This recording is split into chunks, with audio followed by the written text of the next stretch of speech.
এক বছর আমরা গরুগুলা খুব কষ্ট করে পালছি এখন এই গরুগুলা কার হাতে যাই পড়বি, কি কষ্ট পড়বি, কিনা কুরবান টুরবান দেবে। আমাদের সন্তানের মতন করে গরুগুলা আমাদের দেখাশোনা আমরা পালা লাগবে, ঘাস পানি খাওয়াইছি, ওষুধ পানি ট্রিটমেন্ট করাইছি, বিভিন্ন খাদ্য খাবার আমরা খাওয়াইছি। আমাদের যে গরুগুলার উপরে দেখলে কান্দন চাপে, ময়া চাপে, গরুগুলা হাতে নাড়া চাড়া বিভিন্ন করাইছি। গরুগুলা আশা আছে যে ভালো করে কুরবানি ছাড়া আমাদের নিয়ত আছে, গরুগুলা যেভাবে হোক আমরা করছি যে কুরবানি দেওয়ার নাকি আপনাদের কার ভাগ্য পড়বি না পড়বি ব্যাপার নিয়ত আছে, দেখা যাচ্ছে।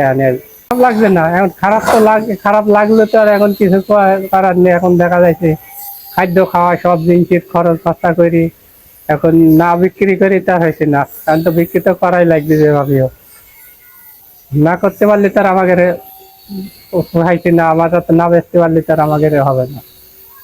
তারপরে আমার এই যে খরচ খরচা আছে, রাখাল খ্রিস্টান আছে, বিভিন্ন খরচ পাতি আছে, সেগুলা সব খাওয়াইনি পাড়াইনি দেখা সাক্ষাৎ করা লাগে, আরো খরচের তো হিসাব নিকাশ নিয়ে বিভিন্ন। কত বছর যাবত আমরা গরু লালন পালন করি, নিজের ছেলের মতন সন্তানের মতন দেখাশোনা করি, যত্ন করি, তাদের অসুখ বিসুখ দেখি, খাবার দাবার দিই, পানি খাই, ঝাল খাই, চিটিকুট খাই, লবণ